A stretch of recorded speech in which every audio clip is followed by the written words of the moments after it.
សួស្តីអ្នកទាំងអស់គ្នា Hello everyone នៅក្នុងវីដេអូនេះខ្ញុំនឹងនាំទាំងអស់គ្នាទៅកាន់សាកលវិទ្យាល័យ Central State University ហើយអានេះគឺកន្លែង lab របស់គេហ្នឹងហើយនេះជា professor ដែលគាត់សាក់ពាក់ VR ហ្នឹងហើយអានេះគឺជាអាហ្នឹងលក្ខណៈថាអាហ្នឹងគេមានវីដេអូនៅក្នុង YouTube ពេលយើង scan ទៅហើយគេឲ្យប្រដាប់នឹងគេហៅ hologram ហើយខ្ញុំអត់ចាំឈ្មោះវាអីទៅអញ្ចឹងខ្ញុំដាក់អក្សរនៅខាងលើហ្នឹង so អាហ្នឹងពេលយើងបិទភ្លើងទៅអារូបភាពដែលនៅក្នុងទូរស័ព្ទយើងហ្នឹងគឺវាផុសឡើងមកឃើញបែបដូចនៅក្នុងវីដេអូហ្នឹង yes and អានេះពេលដែលយើងបើកភ្លើងវិញទៅគឺវាអត់សូវឃើញទេដល់យើងបិទភ្លើងមិនវាឃើញ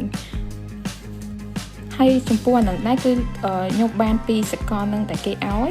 and this is me like ពេលអា VR ហ្នឹងគឺវិលមុខមែនតើ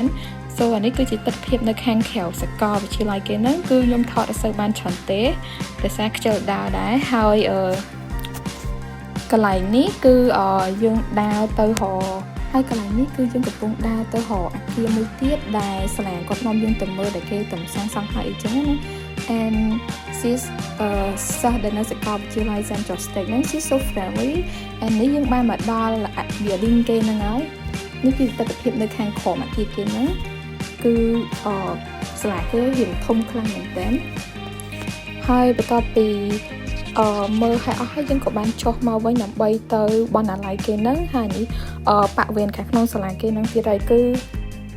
និយាយទៅមិនសូវចេះថតទេអ្នកទាំងអស់គ្នាគឺឥឡូវយើងបានដើរមកដល់ library គេហ្នឹងហើយ so អានេះគឺជាទស្សនវិជ្ជានៅខាងក្នុងបណ្ណាល័យគេហ្នឹងជិះទៅអត់ដឹងhiểuរាប់មិនទេនិយាយទៅអ្នកទាំងអស់គ្នាអាចមើលក្នុងវីដេអូនេះបានហើយខ្ញុំអត់សូវចេះថតមិនដែរនិយាយទៅគឺថតរៀងវល់ៗបន្តិច sorry for that